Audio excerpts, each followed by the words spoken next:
오늘의 하이라이트 뉴스를 전해드립니다. 10월 2일 월요일 오늘의 뉴스 이수연입니다. 윤석열 대통령이 오늘 이시바 시게루 신임 일본 총리 취임 후 첫 전화회담을 했습니다.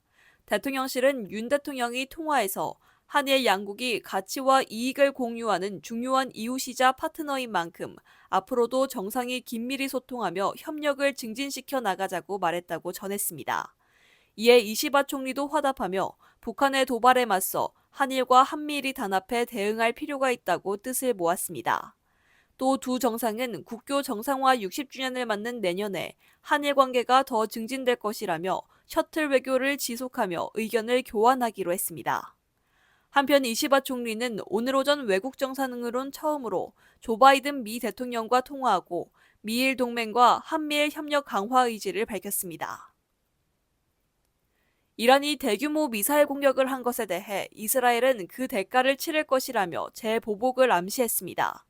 이란이 앞서 쏜 200발의 탄도미사일 상당수가 이스라엘 방어망에 요격돼 사실상 별다른 타격을 주진 못했습니다.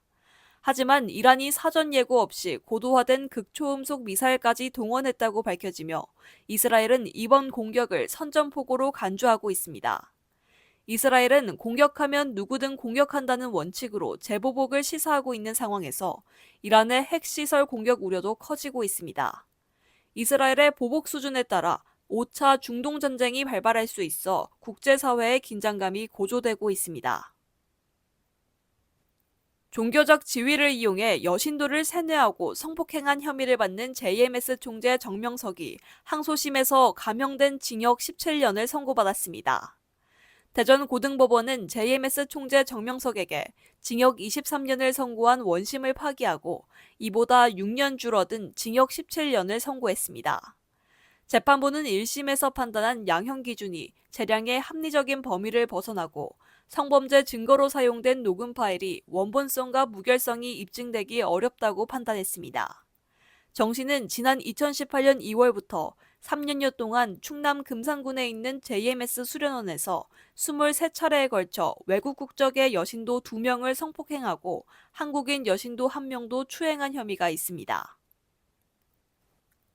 검찰이 김건희 여사의 명품 가방 수수 의혹 수사에 관해 김건희 여사와 최재형 목사 등 관계자 5명 모두를 불기소 처분하기로 했습니다.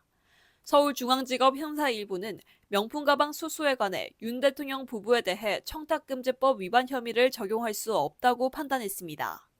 청탁금지법이 공직자 배우자가 직무 관련 금품을 수수하지 못하도록 하고 있지만 처벌 규정이 따로 없기 때문입니다.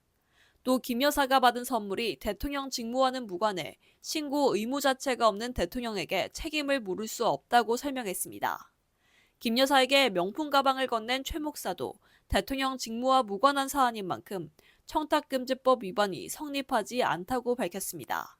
이에 사건을 고발한 서울의 소리 측은 납득할 수 없다면서 서울 고검에 항고하고 법원에 재정을 신청할 것이라고 반발했습니다. 뉴스를 마칩니다. 고맙습니다.